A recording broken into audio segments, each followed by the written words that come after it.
back to Shit They Don't Tell You. I'm Nikki Limo.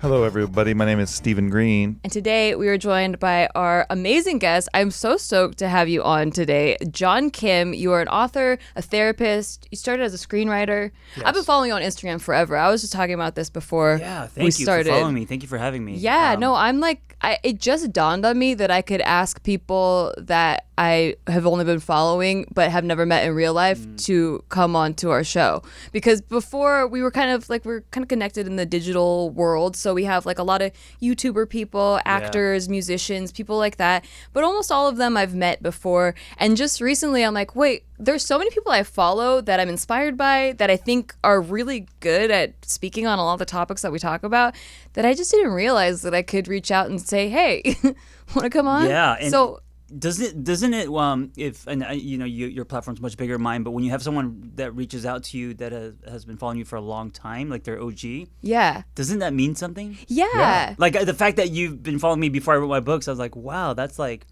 my heart warms up. I was like, oh my god, that's so amazing. awesome. Yeah. I found you, and this is like so rare. I feel like it's only been a couple pages that I found this way, but through the Explore tab. Like I was randomly on the Explore tab. What did you type in? You're one of those weirdos who actually uses that thing? You type angry Korean guy? Yeah. Yes, that's I was dealing with my dad issues. Right. My dad's Asian. Right. I think because I follow Wayne Dyer and Eckhart Tolle, and it just suggests things to you. I don't even think because the Explore tab, you find it by going to search. Sure. So I think I was going to search someone and ended up on the Explore tab, and it just had random things of what you might like, and it had a quote from you. You had, you do your some of your posts are written out the typewriter. Yeah, and I don't even remember what the quote was, but I really liked it, and it was just raw and it was real, and it was the type of vibe that I really like, and so I followed. I think you might have had like 5,000 or 6,000 followers. I hadn't heard of your blog or anything, and I just found you on the Instagram Explore page with the typing posts. So you were like, who's this weirdo who can't spell? That kind of looks like my dad. I was like, because I get Filipino a lot. Really? Yeah. Oh yeah, you do actually kind of look like my dad. More than Korean. You look like all of my uncles. It's because you're tan. Yeah. Yeah, because I think there's like there's like darkies. Yeah, there's like the jungle Asians. Yeah. I'm definitely jungle. I get Mexican all the time, so. I can see that. Yeah, because I think the white mixture throws people. They're like, you don't look Asian. I thought she was Mexican when we met. Yeah. Because I always thought I was like, I'm really into Mexican chicks, and I was like, oh, cool, of course. So when you found out, were you like, I want a refund? Or basically. He's like, I was outraged. And she's like half Asian, and her was like, no money back. Yeah, he's like, this is it. He's like, make me tamales. I'm like, I could make you lumpia. What do you want? So I found you on Instagram, and then shortly after I found you, and I liked a lot of your posts. You posted a lot about your relationships and divorce and like having expired relationships and how would you explain that? It's like relationships aren't like that guy dumped me. It's like the relationship expired. I think it's a mindset. And here's the thing: when I say expired, I know people are like, that's kind of disrespectful to the relationship because now you're comparing your relationship to milk. I get all that. What? But here's the thing: people can chill. Well, I mean, I think that we do have to respect whatever we went through, even if it was tough, because that's learning and soil for growth. But if you think that your relationship has expired as opposed to someone did something to you or broke up with you or cheated on you, whatever, it's easier to let go. It's easier to accept. And it's easier to believe that there's something bigger going on, and there's a reason why you had to go through what you had to go through. Right, and I totally believe that. Yeah. Like, because I remember... It's not to minimize the relationship. Right. And I think when you're in the process of going through a breakup, it's hard to view things that way because there's a lot of feelings attached. But being removed from that, I totally believe that I wouldn't have such a successful relationship now where I really know what love feels like and what respecting each other feels like and what a healthy relationship feels like if I hadn't been in a toxic, unhealthy relationship and learned from it. So really resonated with that. And then you came out with your first book. I have both the books, by the way, if you're looking at this on YouTube. Wow, John she's a collector. I love has this. 2 books. So much ego. The first one is The Angry Therapist, which is your Instagram handle, too. Yes. And it's The Angry Therapist, a no BS guide to finding and living your own truth. And by the way, that's duct tape on the cover. Yeah. Oh, yeah. It's like it's real. It's raw. That's what I liked about your posts, where they were really vulnerable and they were just really real. And And so I bought it because I mostly just wanted to support. And then when I read through it, it was exactly what I needed at that time, which I think is the topic of this week's episode, is like living your truth, or you're finding your authentic self and being able to like not be afraid to show it. Yeah. Which is hard. Yeah, it's really hard. Yes. Well, hopefully we can do it in under an hour and then everyone will know. Yes. Perfect. Yeah. I think one of the things, because I always felt like, oh, I'm living my authentic self, you know, like, of course, like I know who I am, and you know, I don't need extra things to tell me who I am. But then one of your posts, you used to do my fucking feelings. I think you still do them. Yeah. But you did them on Instagram. Oh, okay. Yeah, and my fucking feelings was just like getting all your feelings out and venting, right, without judgment. Right. And reading someone else's inner workings and doing that, I was like, I don't judge you for feeling that way because I relate, but I don't know if I could post that. Like, if I realized that, like what you were saying, if I posted it, I would think that it sounded like whining, and I wouldn't want other people to think that I'm a whiner.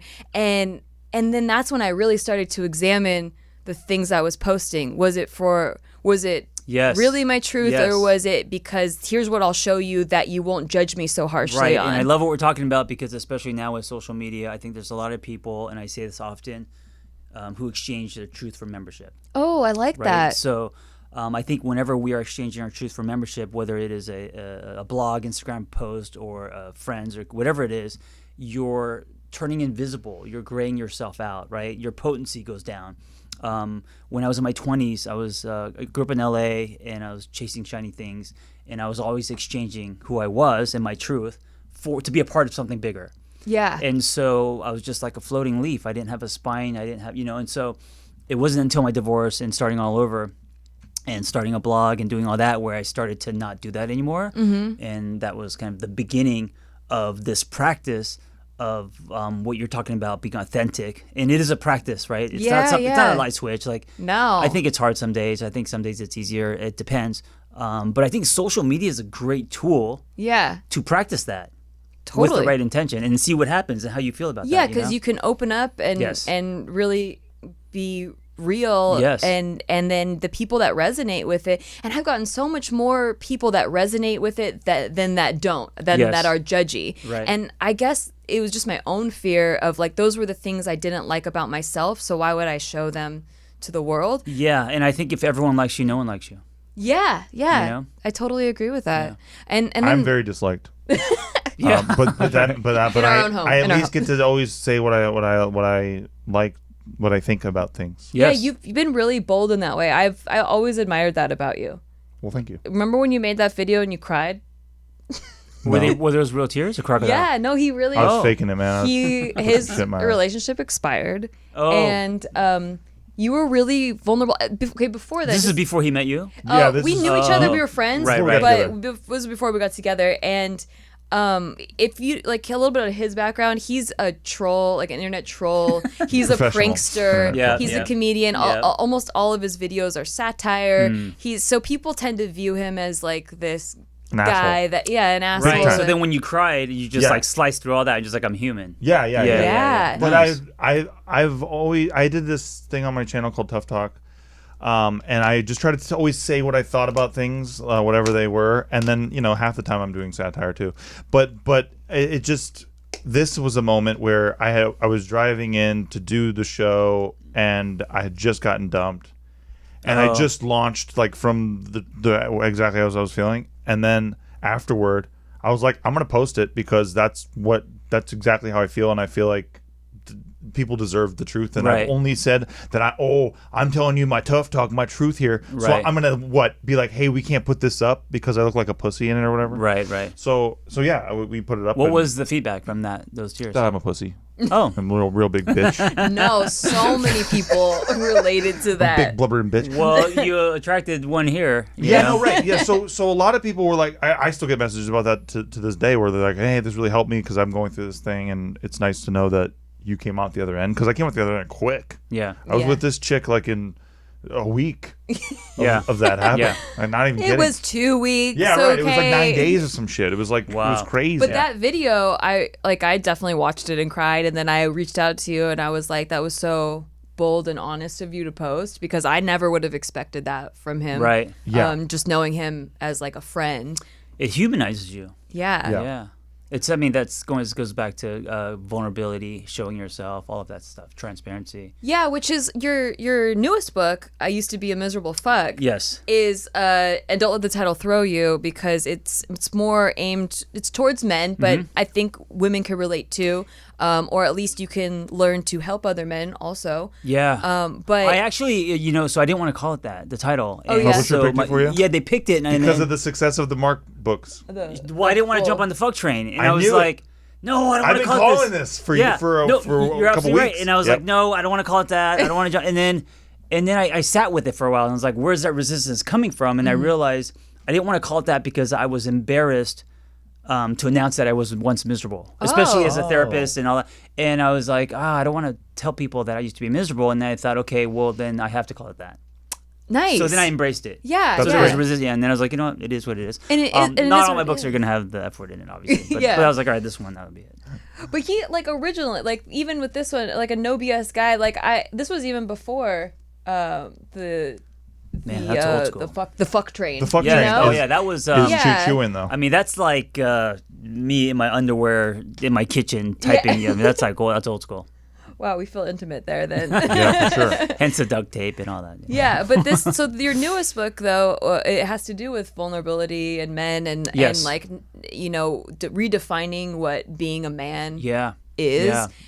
Which I really like, because it's not just there's a big trend right now of like, oh my God, shut down toxic masculinity Yeah, and stuff. And yeah. it's not just that, it's not preaching to shut all masculinity down. No. It's no. just embracing what it means to be a man. Yes, I think the soil is very rich right now, especially off the heels of Me Too and everything that's happening, where we can redefine ourselves. Well, Yeah. both men and women. And this is not me saying like this is what a man looks like. It's just saying you decide what it looks like for you. Yeah, you know? like it doesn't have to be what you've always been told it is. Yes, and I think a lot of us are tracing blueprints from parents, culture, locker rooms. Yeah. Right, all of that should. I mean, we're just talking about you crying and Yeah. all that. You gotta bring it up again, damn dude. Yeah, and We're also just what that remembering you means. being a pussy. Yeah, and exactly. that's Right. really relatable. So it's an interesting time for men to just kind of come into their own, and so that came from me working in nonprofit for 5 years and helping teenage addicts, and the common thread between all of them, and I think within 5 years I probably hit like 1,000 lives and their families. No dad, so dad was either missing or was absent emotionally or physically. And I saw the byproduct of that, and I was like, you know what? It's time to have a conversation about men. Like, Yeah. we actually haven't had any conversations about men in a long time. Yeah, because there's a lot of books for women. Yes. I feel like, maybe it's a biological thing. Like women are more, I think as a whole, they're a little bit more connected to emotions and feelings, and a lot of. So I feel like there are more books because there are more women willing to share all that. Men, generally, men also don't read that much as women do. Yeah, well, we feel like we should be able to handle it on our own. Yes. I think that's really Right. the thing. It's That's the what you're lone taught, wolf yeah. mentality. Right. Yeah. I'm a man. Yeah. Like I don't need help. I got this. Right. Or I could fix this. Yeah. Yeah. I'll wing it like I always do. Yeah, fix Right. it mentality. Yeah. And then Yeah. you end up, Yeah. like Tom Hanks with the volleyball on the island by yourself. Right. For sure. So let's talk a little bit about the authenticity, because I feel like this relates to everybody. You talk about like your pseudo self versus your solid self. Yeah, I have a tattoo on each arm, one pseudo, one solid, because I think it's that inner conflict that will always be there. And I know that I used to pull from my pseudo self, and pseudo self is kind of the false version of you. It's the side of you that's like we're talking about, that actually exchanges truth for membership. Yes. It's the one that's impacted by advertising, commercials, like all that stuff, right? High school. And if we're not aware of pulling from our solid, which is usually a faint whisper, we kind of default to our pseudo self. And when we do that, we're at a lower frequency. We're not as authentic. We are a watered down version of ourselves. That's so true. Yeah. And I think when that happens, you don't attract where you're supposed to attract. Yeah. Okay. So this is where I feel that that happened to me the most is so I've had this YouTube channel for a long time. Yes. YouTube.com/Nikki Limo if you want to check it out. Oh wow. But it started as That was it? Was that your pseudo or solid self? Plugging your That was show. solid. That was That actually is, I feel like, a pseudo self-representation because so that started out as a comedy channel, as a sketch comedy and stuff, but as sketch comedy started to die on YouTube, personality content started rising. Like that was, you had to make to the camera personality vlog style content in order to basically survive on YouTube. So I started shifting that on my comedy channel, but I felt weird about it because I'm like, no, everything should be comedy. I can't like open up on here. It's a comedy channel, right? And so I made a second channel, which was my vlog channel, which I just vlogged my daily life. And I opened up about like, I was auditioning as an actor all the time and how I felt bad about myself because like, I don't feel like I'm not booking a lot and I felt very mediocre and you know, it wasn't like a glamorous life. It was like a lot of driving in my car to Santa Monica and back to the valley. And then like it was when our relationship first started. So it was like the beginnings of that and dating and celebrating our 6-month anniversary and just like little things that just like everyday things that were real. That were real. Yeah. That like was just like my true, authentic, solid self. It's like it was like the documentary, and then the other one was kind of like the highlight reel. Yes. It was like the polished. Right. It was like you know, Steven Spielberg made the movie about my life. And it was all edited and properly it's all like, with music. Right. And it's all like kind of one angle. Like when she's doing comedy channel mode, like it's like one angle. It's like trying to get laughs, right? Yeah. But with sarcasm, satire. like real Nikki is like multi-layered. Yeah, all different angles. And I wasn't scared to show that on the other channel because I guess I felt like not that many people were watching that channel. You know, it was a new channel. Right. I wasn't promoting it heavily, so I just felt like it was my own little cave, and I could open up, and it didn't have a lot of consequences or judgment to it.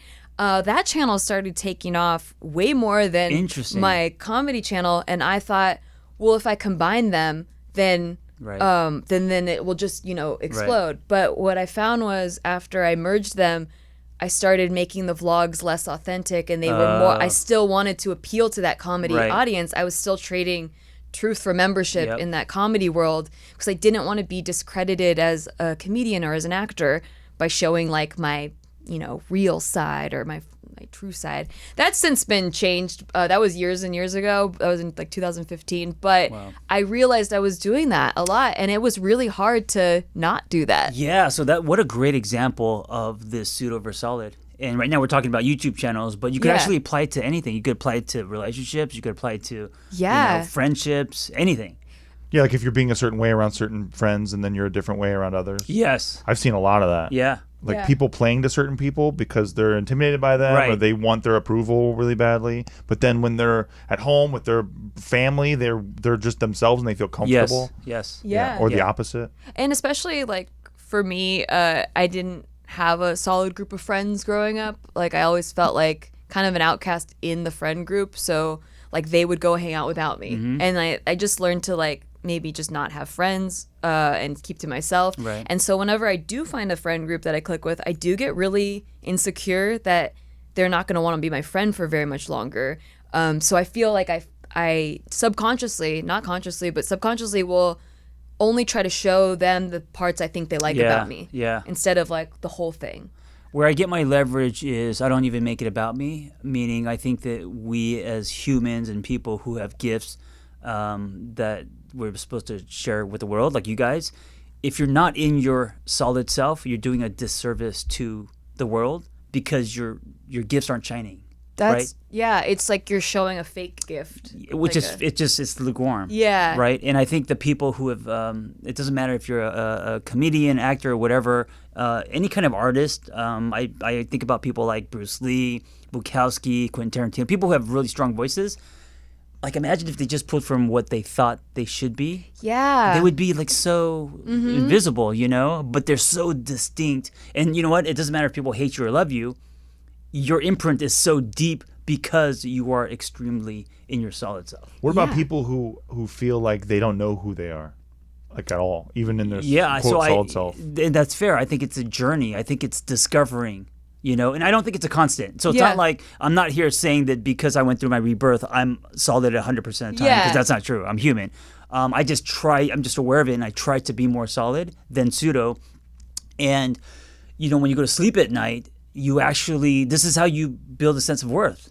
Because if you're always pseudo and you're always exchanging, who you really are to be a part of something or for someone else, you're puncturing your self-esteem balloon. Yeah. You're not able to build a sense of worth. Yeah. Because you don't know what actually is, what value you do have, because you're not ever letting that part shine anyway. Right. And so to build self-esteem, to build value, you actually have to find your voice and then stand on the box and, draw lines and whatever that looks like. Mm-hmm. And where you're like, this is who I am. And some people aren't going to like me and some people are. Mm-hmm. That's been so hard, especially with social media. Oh, and I feel like the more exposure you have, the more successful. Yeah. Right. The harder it is. Definitely. There's because more people telling you suck. Right, yes. right. Yeah. Yes. And one thing I really liked in your first book, you talk about non-negotiables. Yes. I think that really helped me a lot because... it's a framework. Yeah. It is. You want to explain a little bit about that? Yeah. So in coaching people, mostly women in relationships who have had bad experiences or been in toxic relationships, I've learned that with love, we start to negotiate very fast. And then... I don't know what you're talking about. And then by the time they come to see me... they've negotiated so much. And so I was like, part of building your life space is actually to have some non-negotiables. And there's a difference between non-negotiables and preferences. So if you're like, I will only date someone who, is 6'4" with blonde hair, named Steve. Only has, pineapples on his shirt. Yeah. They are pineapples. Thank you for noticing. I bought that shirt. That's not a non-negotiable, it's a preference. And also being narrow. I prefer you. Thank you. Yeah. Yes. I'll take others though, Yeah, I know. So non-negotiable would be like, I will not be in an abusive relationship, no matter how hot he is or how amazing the chemistry is or whatever. Or I will not. I will communicate how I feel in my relationship. That could be non-negotiable. Yeah, and I think recognizing those things, because I feel like, especially in love and relationships, you can say, I will not get into an abusive relationship, right. And then once you fall in love or you think you're in love, that's what I mean. You're non-negotiable. Yeah, they go out the window. Yeah, Risk, you're right, like, well, right. That's not really abuse that he breaks his promises all the time, yes. or tells me that I need to lose weight, or Yeah, and how you build your self-esteem or sense of worth is to not break promises you made to yourself. Yes. So once you start breaking those promises, you're puncturing your self-esteem. Yeah. That's so true. And then for me also, not just in relationships, but in career, I guess, being on the social media platform, I did feel like I was bending towards what commenters would say. So if commenters didn't like a certain way I said things, or a certain way, some clothes that I was wearing they didn't think looked good on me, I would stop wearing those clothes. I would stop saying those things. I would really try to adjust who I was to stop getting those negative comments. How did you feel about yourself as you were molding to them? I had crazy anxiety. Yeah, my anxiety went through the roof. I no longer felt joy when I was about to film. I felt just like crazy anxiety, like I better do everything right or they're going to hate me. This is happening now more than ever. Yes. Yeah. For you guys on a macro, because you're following, but also the people that, have 800 followers, and on a micro level, there's still people and they still have the same experience, And I still catch myself doing it from time to time. It's not like I'm not perfect in that regard either. Yeah. I'm more aware of it now. Like when I'm doing it, I can catch it and I can stop that habit. Right. But I do feel like at least knowing, like, it is putting yourself in check. Like, is this coming from a pseudo self or a solid self? Is the first step to correcting that type of behavior and allowing those types of things to happen. And I always like to say to people, I don't think that people are qualified to tell me whatever they feel about me, because I don't know them. I don't know their credentials. I don't know who they are.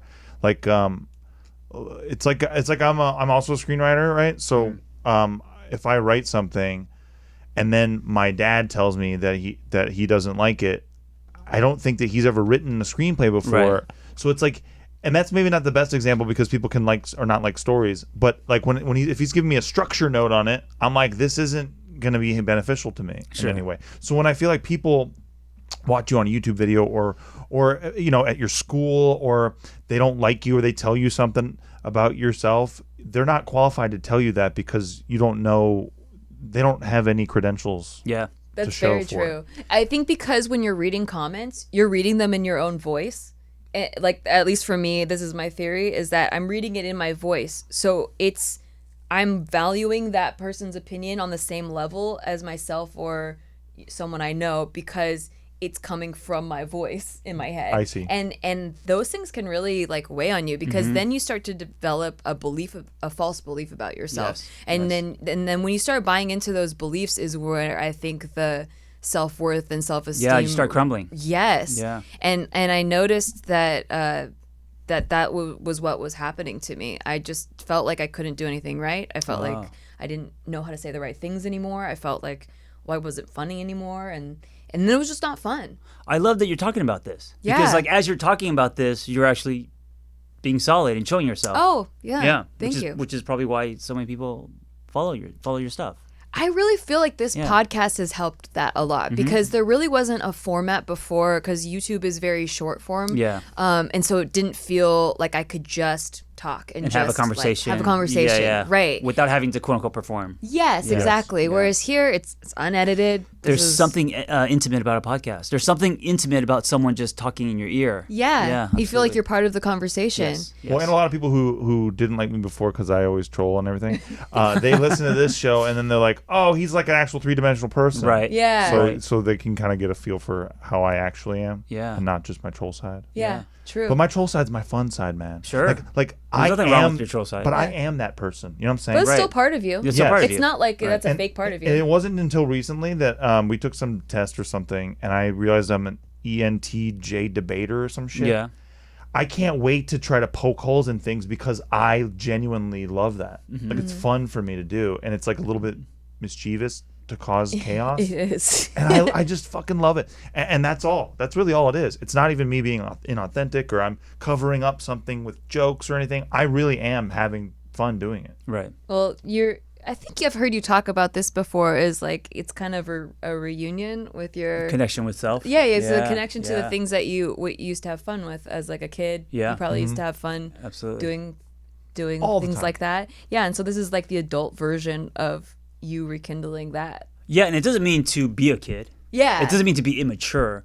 But I think sometimes growth is about a reunion more than anything else. I've connected to the spirit of like the 12-year-old breakdancer through a CrossFit, or John used to break dance. yeah, not anymore. But or like the 14-year-old that would ride my little Honda scooter with the flip flops and but now it comes in the form of a Harley or whatever, right? So like that connection with that spirit of you. Yeah. I think that's huge. And so maybe for you quote unquote trolling is you just connecting to that part of yourself that you like. I think so. You know, But then like- also at the same time, I find it hard to, I find it annoying for me to share true feelings sometimes Yeah. to Nikki, say. Yeah. Because I don't want to bother her with them. Right. You know what I'm Like you saying? think it burdens me? Yeah, I see that she already has a tough enough time as it is. She has anxiety and stuff. So I don't want to tell her a thing that's bothering me because I want to not burden her with it, and Yes. I'll just deal with it. But Yes. really, whenever he does share That's those, common, by the way. Yeah. Yeah. And I think you've grown a lot in that department, because whenever he does share things, I feel like it only strengthens our connection. Yes. And then it also Yes. gives me the opportunity to help you, because I feel like you help me a lot on an emotional level, but I don't ever get to help you. Right. So Yeah. you know what happens a lot in relationships is this exact thing, but it's usually flipped generally where the woman doesn't want to burden the man because Oh, she I has a lot of burden feelings. him all I'm the very time. burdened. I'm very I just burdened. give him Which all is great burden. because what happens is if you do that and you don't want to share what you're going through because you don't want to burden someone, now you're doing life around someone instead of with, and that creates drift. So yes, you don't like vomit every day about because that could be negative. Yeah. But telling your partner your struggles, your insecurities, what you're going through, what your day's like, produces glue. Like that's how you do life with someone, or else we have two people doing life kind of around and you're just sharing like the good stuff, and then that's not real. Yeah. Right? Totally. So it becomes a highlight reel instead of the documentary. exactly. You're doing it to your partner Yes. instead of to Yes. the public. And- Yeah. Yeah, I think it's rooted in me thinking that I'm less of a man if I have her Oh, help me. interesting. You Right, should really read this right. book. I will. Yeah, because forward to it. I think some of the things in here you have already said yourself. Like you, like I think he's very emotionally intelligent. Yeah. And I feel like then some of the stuff in there could help you because you would already understand it. I'm definitely gonna read the book. You just said something really important. Is like because there's always something running underneath. Yeah. Right. It's never what it's about. It's like the whole I want you to want to do the dishes, not to. Yeah. So you just said something really important. If you do open up and tell her about your day or whatever, you're not only burdening her, that's on the surface, but underneath, that's not what a man looks like. Right. And you may not be aware of that, but that's where we pull from. 90%, it's what's happening underneath. It's our subconscious. And so if your definition of man is like, no, I'm not going to tell my wife these things. It's my shit. That's not what a man has to look like. Yeah. And so when you redefine what your definition of a man is, then suddenly that's going to ripple in behavior. I gotcha. Yeah. And suddenly he's vomiting all over you. And It's like too much. Hey, I can't deal with it right now. yeah. I love this talk. All right, we're going to take a quick break, and then we will come right back to this because I don't want it to stop. Hey, thanks for listening to our podcast. We just want to take a break to tell you thanks for listening to our podcast, and if you want to rate it, that would be really awesome for us. Listen, we're on break. We're not talking to you like podcast hosts right now. We're just talking to you like people. As a friend. And we just want to say, please rate the show because it helps out huge amounts. Like, we're not desperate. We're, like, kind of desperate. We're giving shout-outs right now to all the people who are giving it ratings. So, huge shout-out right now to Brian Jorgensen. That was sick of you, dude. Thank you. God bless. Huge shout-out right now to Mark W. in Springfield, Connecticut. Back to our podcast. Jenny Blythe. Hey, back to our podcast. In Tuscany, and Florida. back to our podcast. God bless you. Thank you. Steven. Thank you for supporting the show. And we're back. So I Yes. wanted to talk to you a little bit more about yourself and your journey. Yeah. So when did you first realize that you weren't exactly living your solid self and you were living more of a pseudo self? So in my past life, I was also a screenwriter, and I did okay. Like I sold a movie to HBO. I got hired to write a TV pilot, and then that was like, I got representation, but it wasn't enough to have a career. And then I was also married, going through a lot of relationship problems, and then I got a divorce, and that I was talking to my own therapist, and he was like, "What do you want to do if you can't make movies?" And I said, "I want to do what you're doing. Like if I can't move people like by the masses, I want to do it one at a time. I've always loved psychology." And then at 35, I back to school, got my master's. He didn't tell me that it took 3,000 hours. Oh my God. Which took me fucking 6 years. And then like this big exam. So that was crazy. And then when I finished, I was like, I'm lonely, I'm burnt out. Like the passion that I had to help people was gone. Right. And then in the therapy world, there's a lot of things you can't do. Like it's very strict. It's like you're not supposed to do online sessions unless it's in the state of California. You're supposed to present yourself a certain way. And it was everything that was very pseudo. Yeah. Right? And so the internet was just kind of exploding. Webcams were coming out. And so I was like, you know what? I'm going to play around with things that are honest to me. So I started to do sessions in coffee shops where you're not supposed to. I started to walk with people around lakes. I brought them into the CrossFit box. What happens? Can you lose your license, or was that a risk? Yeah, and there's reasons why, and I get it, but this idea of being like a hybrid of a coach, it was only like Tony Robbins, and that was it. Okay. Right? So now people, I think, care more about who you are than the letters after your name. But when I was 10 years ago, when I started on Tumblr, I went rogue, and people are like, "Oh my God, what are you doing? You're a therapist." And this is where I had the conversation where like, what is honest to me, and how do I want to create my practice? I was like, fuck it, I'm going to call myself a life coach, because that's the way you do it, because there's no board. And then you could create something that's honest to you. And then I created a whole certification online training thing called Journey. And we've graduated like 500 people, but it's helping people help other people in a way that's honest to them. That's awesome. Yeah, so that's so you kind of like create life coaches. Train. Yeah, I don't create, but yeah. You train them to find their coaching abilities. So that, and then through that, I found my purpose and passion, and of course, documenting and Instagram and all that, and my little typewriter thingies, and now I'm texting people, so it's evolving. Wait, you're texting people? Oh, as like part of the session? Like No. I'm so my platform. I played around with. I one day I said to myself, I wonder if people would trust me with their phone number. And so I threw it out with this like keyword to text me, and I got like 10,000 numbers. Wow. And I was like, oh my God, what do I do with this? Whoa. So then I started taking those typewriter thingies and just doing it once a day. What's a typewriter thing for those who don't know at home? It's like in a short class, a couple sentences. Okay. Like. Oh, okay. So it's like a picture. No, it's words. So it's like, Yeah. Oh. It's like love is not a battlefield, your head is. I don't know. I Something see. Like that, Okay, right? gotcha, Right. gotcha. They never exchange your truth for membership. You know, Okay. pull from those little like reminders. It's like saying. little sayings. Little sayings, right? Yeah, Like cool. little. And so I didn't realize how expensive texting, because when you're texting thousands of people, it's actually really expensive. I wouldn't even Holy think shit, of that. Yeah, Wow. because it's on a different platform. Yeah. So now it's just like, so I made it like $5 a month, and then now I get up every morning and I send a text, and they get it directly in their phone. That's so cool. It's just a different way of, and this is like the me connecting to that like kid that loved Legos. Yeah. It's a different way of playing with my Legos. Like, how can I help people using technology, and just in different ways? So now that's my new little obsession. That's Nice. really cool. Yeah.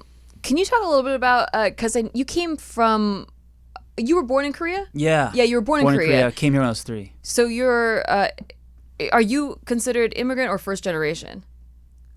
Immigrant, I think. Yeah, right? Yeah. immigrant. Oh, 'cause First generation you were born in here. Korea. Yeah, Yeah, okay. yeah, Because a lot of what you talked about of growing up, and how that affected you with like being in an immigrant family, but growing up in America, Yeah. I think really contributes to people struggling to find their identity. Yeah. Yeah. Yeah. Can you talk a little bit about that? Yeah. So I grew up in the 80s, and in the 80s, Asian people weren't cool. That's So and so I grew They up talk where about it on JK too. Before Lou Diamond Phillips? before. Yeah. Wow. Is he Asian? He is. He's He's gotta be. Filipino. You know, Yeah. my mom. But he plays the Coolest guy ever and everything. Yeah. That's Yeah. true. My mom was really attracted to Bruce Lee though.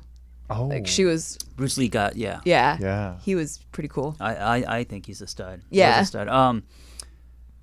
Yeah, I guess Lou Diamond Phillips. But didn't he play Hispanic roles? I think he did. Yeah. He wasn't But really he's Asian. Filipino, right? Yep, He that's is where they put Filipino. us. That's where they. That's true. It's true. It's funny. Yeah, I always get like Hispanic auditions Yeah. for Latina. Yeah. But in the 80s, it was like, remember Long Duk Dong, and like, Yeah. you know, it just Asian people weren't portrayed in media at all, when they were nerds. So I kind of fell into like the skater, BMX, and they were all like surfers and white. I was kind of a Twinkie, you know. Grew up that way, and yeah, I just adjusted to culture, and that was you know, I fell in love with activities because I wasn't like smart in school. Okay. So I was the kid that Going against the stereotype. Yes, I wasn't. I wish I was. I was staring out the window, wondering, you know, like if we could fly or what sex felt like, and all these Yeah. other things. And so I got obsessed with pop culture. So my parents are always working, so I was raised by pop culture, like skating, bikes, cars, you know, these type of things. And then with that came community. Did you ever felt like people expected you to act a certain way, or did you feel conflicted, like because your family would have cultural things, Yeah. and then you would go to school and Yeah, I always wanted to try to fit in. yeah. And I remember my parents, I think what they thought being American was just like to buy me things so people wouldn't pick on me. Oh. So like the designer jeans. Wow. So, and also they didn't know anything about nutrition, so my house was just like a liquor store. Wow. So, you know, Twinkies, Ding Dong, cereal. So I was a kid on the block where my parents were gone. We also had cable, so you could watch like. Oh dang, your that place shit. is the place to be. Yeah, you so had it's a like a little sick Disneyland place. there. Yeah. Yeah. And then they raided the pantries, and so I kind of got in that way. I see. Yeah. Were they hard on you at all? Your folks? No, they were great. I mean, they wanted me to study. You know, the stereotypical Asian, like we want you to go to Yeah. school and do well. But they weren't as hard on me. They were just trying to make a living, and so they were working all the time. That's great. Yeah, yeah. You talked a little bit about K-Rage. K-Rage, Yeah. yes, it's a thing. Koreans being angry. Yeah, I think it's all Asians. Is it all Asians? I think it really comes. I think it's generational. I Yeah, think. I I think think. I don't think it's. I don't think. I think it's true that, you know, in Asian culture, this idea of self-betterment, expressing yourself, that's all like new. Yeah. You know, my dad grew up making his own shoes and, you know, stealing rice and having plates thrown at his, like, they come from like war. And I remember even when I was like 3 in Korea, the restrooms were outside. yeah. It was just like poverty. Wow.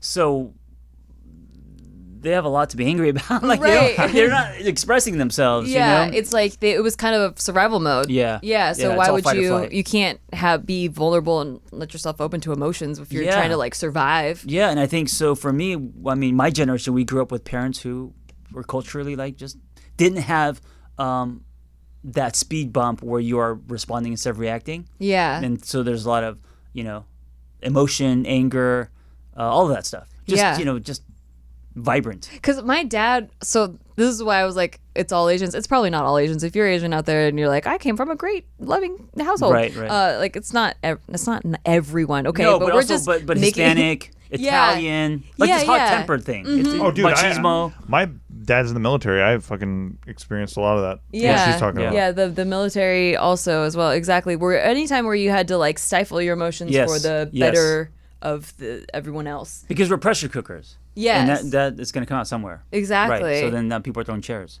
So my dad's dad, they immigrated from the Philippines, and he immigrated through the U.S. Navy. So it was military and from the Philippines, and they very similar. Or they're like in the rice paddies, and they were just they basically came here to America and figured if they could make their kids American, that they'd have a better life. Yeah. And so then my dad, because of being raised by my grandpa, he was taught to suppress his emotions, and I didn't know till way later. I hope my dad's not listening, but he is a crybaby, and I thought that he It was like tough. yeah, because he wouldn't let me cry ever as a kid unless I was hurt. He said I can only cry if I get physically hurt. Right. And so whenever I had emotions, he would just yell at me to try to get me to stop crying, which made me cry more. And then he would yell at me to stop crying, and it was just like this cycle. And I just thought he was the meanest guy. Like I thought he was just so angry and mean, and I thought I wasn't allowed to show emotion, which really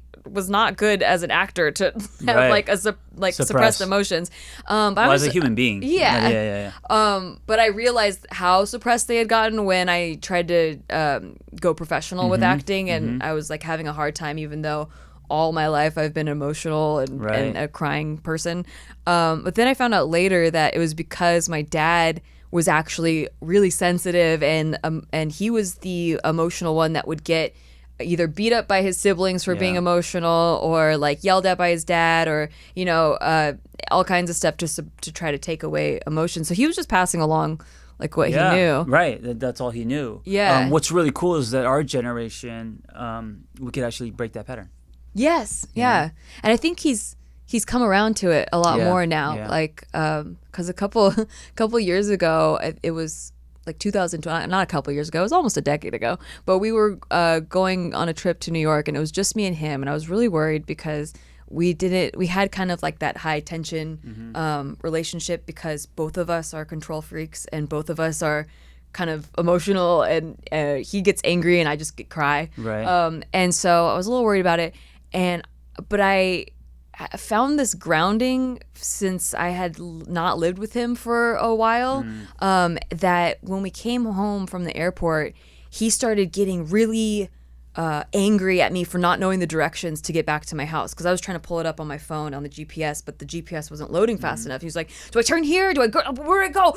No, fuck, you're supposed to know this town. And he was getting really mad, and I just had this like grounding moment where I was like, wow, I've gone to therapy for this, and he hasn't yet. And I told him, maybe you should go to therapy. Right. Like after we found the directions and he was on the freeway, I was like, he tried to make a joke. He was like, why do you have to make me mad? And I was like, Well, when you say grounding, you mean it didn't rock you. yeah, it didn't rock me like it used to. Yes. It used to. When he yelled, I would cry. Yeah. Like he would yell, I would shrivel. Right. But in that moment, I felt like I had Control. Yeah, and that I could see beyond the emotional aspect and not just react to it. And I could just see that my dad was lost, and he gets scared when he's lost or doesn't know the right direction to go, and so it comes out as anger, and I'm the closest person to yell at. Yeah. So it back when I was a kid, it was just like, oh no, I messed up, I'm a bad person, he's yelling at me, I did something wrong. But as an adult, I was like, oh, he has emotions because of his own shit. Yeah, Like, so in that moment, two things happen. One, the gift of you realizing that you've actually grown, evolved, and then the other thing is empathy for your dad. Yeah. Not seeing your dad as as a monster, but like a shadow cast by his own hand. Yeah. Like, oh, he's got a story. Oh, doesn't have tools. Oh, and so that's amazing. Yeah, I think that was the first time I didn't react emotionally to that, and it calmed him down. Like, so right, it changes the dynamic. Yeah, it changed the dynamic because it was no longer like two people battling each other, but like I just put you a dropped wall. the tug of war rope. Yeah, and then he was able to lighten up, and he was like, "Hey, why you gotta make me mad?" And then I was like, "Hey, you should consider therapy." And can we just say, because that's really important? You can't change people, and you shouldn't. You're wasting your time. But you can change the dynamic of a relationship, and that's a great example. Yeah, parent and child, where because of your growth or your not engaging or your awareness, you actually did change him because the dynamic changed. Yeah, and our dynamic has changed like that, like for the better since that day. I'll never forget that trip because of that. Good story. Yeah. If you cried and you kind of defaulted to the old you, that dynamic would have been the same. Yes. He would have gotten angry. He's like, "Why are you?" He would say, "Why are you crying?" Because of his discomfort of you crying. Yes. Right. Yes. So he's like hijacking that. And that I shouldn't be crying because, like, on a deeper hurt. level, he probably judges him as a dad if you are crying. Right, that's true. I never even thought about that. Yeah. And on the trip itself, the whole trip, he kept bringing up things that I hadn't done since I was a teenager. But because that was the last time he lived with me, he still pictured that girl. So we were supposed to get up early to go to the 9/11 memorial. Yeah. And at that time you had to go on this scheduled tour, and it was like it started at 9 a.m. and we had been out till 3 a.m. the previous night at a comedy club, and I was gonna wake up right like a half an hour before 9 a.m. so that would give us enough time to get there. And at 8, which was an hour before, he's just hovering over me, and he was like, "Are you going to get up for this or not?" And I was like, whoa, that was a really angry way to wake someone up. And he's like, "Well, I know that you take 2 hours to get ready. I know you have to put on all your makeup. You got to do your hair. You got to do." And I was like, wow, I haven't done that since I was 15. I was like, I go out without makeup on all the time. And I don't think he even registered that was a possibility that I would go out without makeup. You haven't lived at home. Yeah. But yeah, after that, the dynamic completely changed. And then as an adult, I find that I'm just like him. Of course. I react to the same kind of things that he used to react to. And I'm like, oh my God, like now I get it. Well, I get it too, because growing up, I got yelled at a ton. So I gotta say, every time that you are crying or like really raging pretty hard, my first instinct is always to yell. Always. Yeah. The first thing that comes to my brain is like, I need to yell. That's your knee jerk. Then she'll hear me. Yeah. Right. But I don't do it. I never yell at her. Yeah. Because Good. I know that I'm like, that's my first reaction. That's like my reflex. Right. But then I'm like, no, that's not how we do things. Yeah. One of the lot. biggest things in that book is do respond, don't react. And I think it's one of the greatest things that separates boy from man. Yeah. Yeah. So I used to be very reactive, and I was a total boy as a child. So I would do the opposite of you, like steamroll, raise my voice, whatever it is, right? And I think men think about what their actions, well, adults, men or women, think about how their actions, their energy, how it's going to affect the other person, and then choose how they want to respond. Yeah. That's huge. That would change. That one thing would change the world. Yeah. No joke. Yeah. Because people are so reactive, and that reaction comes from somewhere. No child enters adulthood unscarred, right? We've all been through trauma and all this kind of stuff. So a lot of our reacting is residue from the past. You know, and communication too. Oh yeah. Because I feel like even though you've never yelled at me or anything like that, which is great, I think that's a huge pattern breaking great thing. In the beginning, I would, let's say I had a rough day or like I wanted to just vent something out. He would get angry trying to fix it. Yeah. Like he wanted. That's another common man thing is like, because if you don't fix it, because of your definition of man, it means you're less of a man. That's right. Yeah. And it wasn't because I kept wondering how come every time I tried to open up, we'd get into a fight. And I was just like, it's not even about him. Why are we getting mad? Yes. And it was because it wasn't until we started opening up and communicating about what exactly happens during these fights, like what is the catalyst to us being like, hey, I want to have a conversation, to, us like screaming at each other. And it was that it was intentions. It was a miscommunication of intentions. Like I felt like he was, because of my own past, I felt like he was yelling at me for having emotions. And he actually was getting mad because he wanted to fix it, and none of his solutions were good enough. In his eyes, he would offer so solutions. I felt like my solutions were being disrespected, and I was just shutting them down. Yeah. And I didn't know how to say, I don't want a solution. I just want to be heard. Right. Yeah. And So if you don't communicate that, all that's running underneath, and then what we have is two people just reacting. And then it just piles on top of each other. And that's what it did. For a year, we didn't know that about each other, and it just compiled to this point of where we were almost going to break up. And it's about like, oh, your socks are on the floor, all these little things, but it's not about that. It's it about, was actually toothpaste. Yeah, okay, exactly. That's what That's how it we're about comes to break out. up. Yeah. But you can't wait for them to give you a weapon that you can use as ammo in your overall argument about why they suck. Right. You know what I mean? Right. Because it's all in defense of yourself, because you're not communicating. Yeah.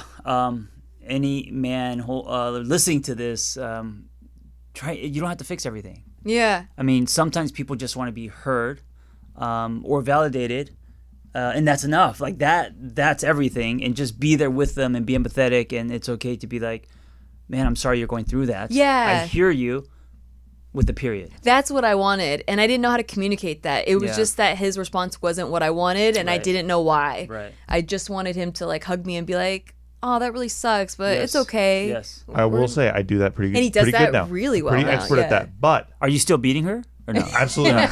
Yes, every day. Absolutely. Every day. No, but there's a recent thing that I think I do now. Because of that, I maybe overcompensate for solving her problem, for not solving her problem. And so in certain moments when she's like, okay, but like, what do you think about this? I need to know what you think about this. I had been playing it passive, and I don't know what to say because I don't want to throw her into a tailspin. Right. It's a balance. Yeah. Yeah. It's a high wire act. I think baby. it's all just in.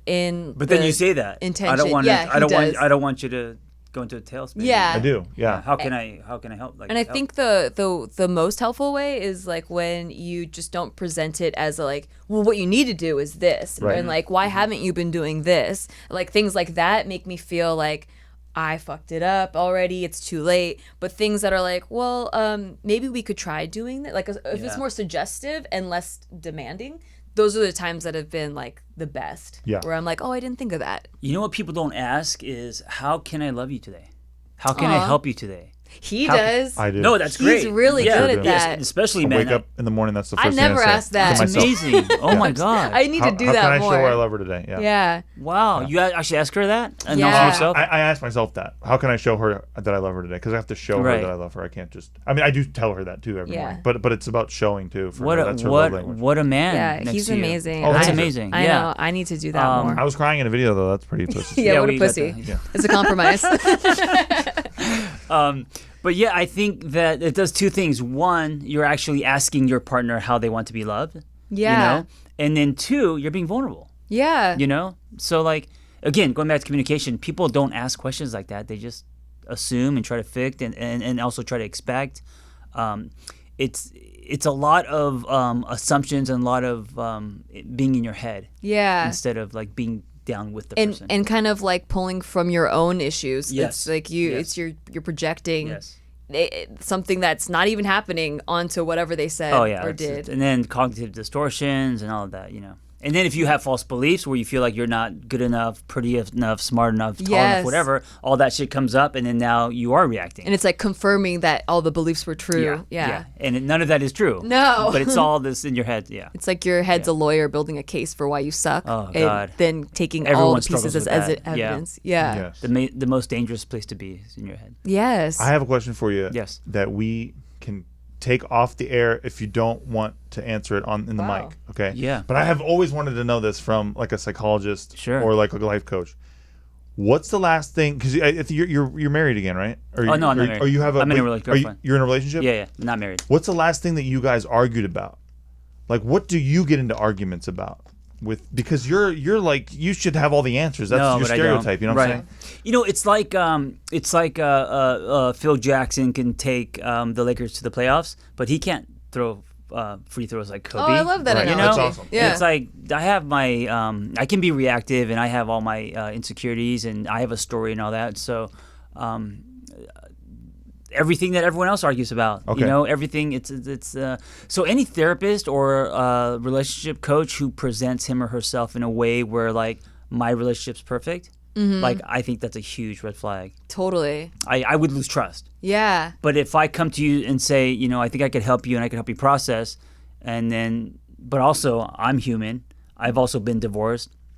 I've also done things that I'm not proud of, and I also everything that you're struggling with, I also struggle with as well. Yeah. Then I'm meeting you at a street level, your level, or you know, and then we're like, let's do this together, kind of thing. I love that. Yeah, yeah. I think that that's so much more helpful because Yeah, I'm definitely not perfect. yeah, I think that's what attracted me to your Instagram in the first place was I you know I follow Tony Robbins and Eckhart Tolle and Sure. like people like that. Yeah. But in my mind, it was never they're like you know up here dropping like Behind the wisdom podium, and, yeah. and I never related to them. Sure. I just took what they were saying like oh okay sometimes I can apply this to my life and Yeah, sometimes but Tony I can't, Robbins but- says fuck a lot, which I relate to. Actually, Tony Robbins Does. is Does. pretty is relatable. Yeah. But like, I actually used to make fun of Tony Robbins, but then I Yeah. watched his Netflix doc and I was like, oh, okay, I get it. Right. but I still feel like on the conventions that he does, I still feel like he has this like Yeah, but he's presence also from that's, another like, generation. here. Like Yeah. I feel like he was like the first life coach and a business coach or whatever, and you know he's.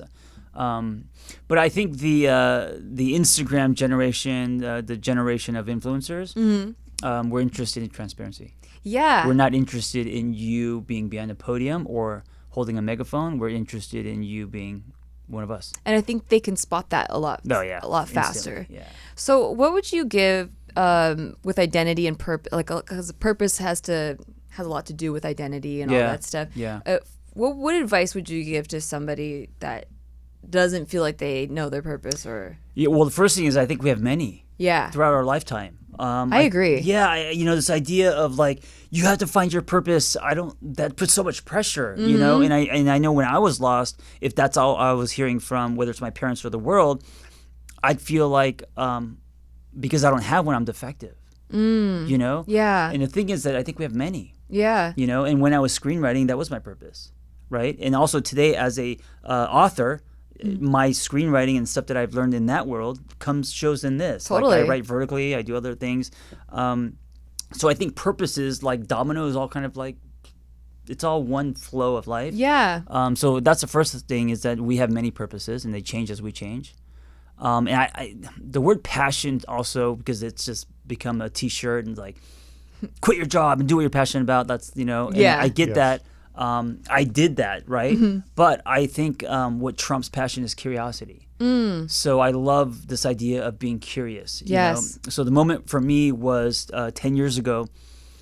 I didn't have any. I just started a blog. I didn't have any direction. I was broke. Whatever. I was just kind of becoming a therapist. I answered someone's email, like 4 pages, and she PayPal me $20, and PayPal was new. Yeah. And I was like, oh my God. And in that moment, I cried. And I didn't have the cameras weren't on the phone, so I actually filmed it on a. And I said, when you don't make it about you, the universe does. And I was like crying. Aww. And I was like, someone give me $20. It wasn't about the money. It was Yeah, about it was the someone principle. Someone found me valuable. So that Yeah. was one thing. But then right after that, I was like, oh wait a minute, I can make money off the internet. Yeah. And then that curiosity, just like, what else could I do? Took you in the next direction, And then I yeah. was running like groups on Google Hangout. I was just playing with my Legos again. And I think that's where you start to get passionate. Yes. So as you're curious, you get passionate, not the other way around where you're Okay. like forcing passion. Right. Right. So if you are deeply curious about something and what could be possible, what you can do, and it doesn't matter if it's like, what can I do physically or what can I do as an actress or, how can I, like for me, I'm obsessed with how can I help people in different ways. Mm-hmm. So if I feed that curiosity, it's going to go toward passion right. and purpose and all of that stuff. That's so true So because start there. I feel like similar to you, I started in acting, and that was like I was very passionate about that because I was curious. The what I loved about acting was what makes people tick, like the psychology behind why people Yeah. do what they do. Yeah. And so I was always into like being the villain character or characters that weren't like me, because I really feel like when you are that character, you're not thinking I'm the bad guy. Right. You're acting out of something that came from your past psychology, like stuff that happened to you in childhood. And that took me down that path of really studying human behavior.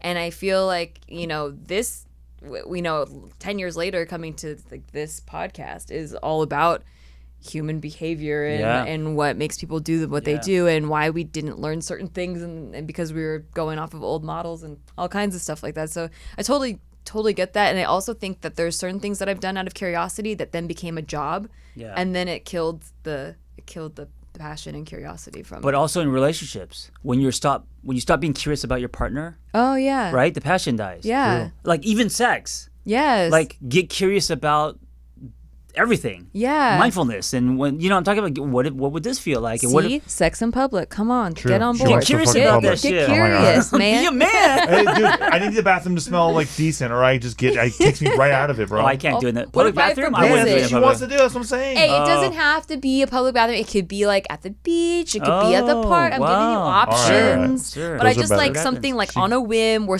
there's a chance we could get Oh, caught. right. It's like the getting caught spontaneous thing. Yeah. Are you the what is that? The Mile High Club thing? Have you guys Haven't done it. Not He Mile would never High. do it. Well, first of all, I'm it's too big, It's too man. small. It's very too small. What do you? I'm Yeah. extra too big for it. Yeah. Well, I so- wouldn't make you do it there. Okay. But Yeah. but be open to other places. At the park. That's She what wants I'm it at the saying. park. Yeah. Apparently. Yeah. Or maybe we'll rent a private jet or some shit. Oh, that would be. I'd be down for that. Yeah, that'd be Then you sick. actually get a room. Yeah, Then that's it's like true. yeah. That'd be tight. Okay, I'll Private compromise. jet. Yeah. You Yeah. get a private jet, Gulfstream. and we'll do that. But curiosity. Yeah. Yes. Okay. Everywhere. Love that. Bedroom. That's why we like boardroom, doesn't matter. We like going to new places together, like Mm-hmm. brand new places where neither of us have ever been there, and then that way we get to share each other's thoughts on it. And usually we think the same thing, but sometimes when we thought completely different things, Yeah. it's really interesting to Yeah. hear why. If I'm somewhere and Nikki's not there, it doesn't feel like I experienced it because I don't get to talk with her about it. Oh. And that's my favorite shit. Yeah, Getting to check in and talk about Yeah. what, I like what's that. going on. Yeah, it's fun. keeps it fresh. Like we just went to Disney last Friday. Oh, yeah, we had realized a pretty some things. whatever time, but we Right. got to shit all over it together and it was fun. But we realized, I realized some things at Disneyland is that like I think I want to be a mom now. Like I didn't ever feel like completely ready until like we went to Disneyland and I was like, I guess this is your 30s, right? Because as a kid, you're so excited, you want to be there, like you want to go on Right. all rides.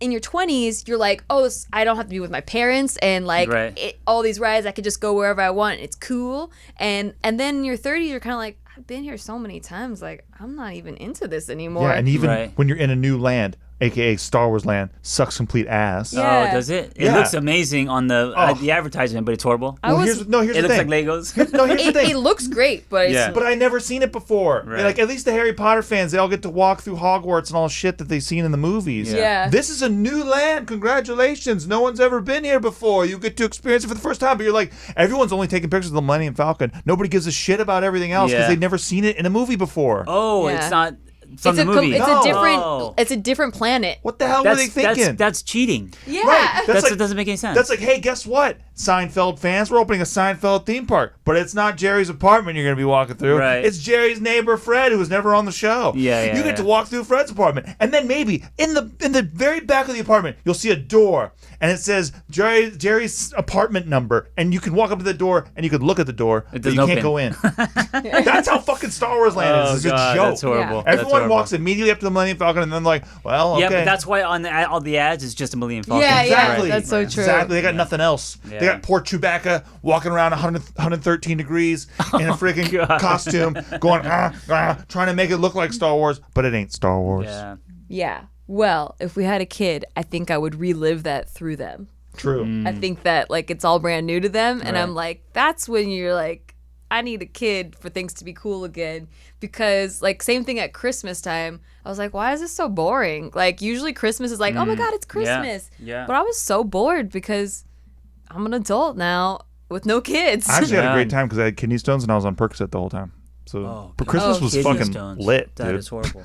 Yeah. Well, it looks like that's a new chapter for you yeah. as a mom. Yeah. All right, I think get to so. work. I will. Yeah, get Starting to work, tonight. buddy.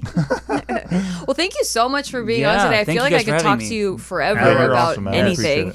Thank you I so can't believe much. it's been an hour already. We like to do this last thing called final thoughts. It's just like you're used to this. It's Yeah. just like a shot glass, like Sure. last final thought about authenticity or truth or whatever we were talking about? Oh man, what can I say?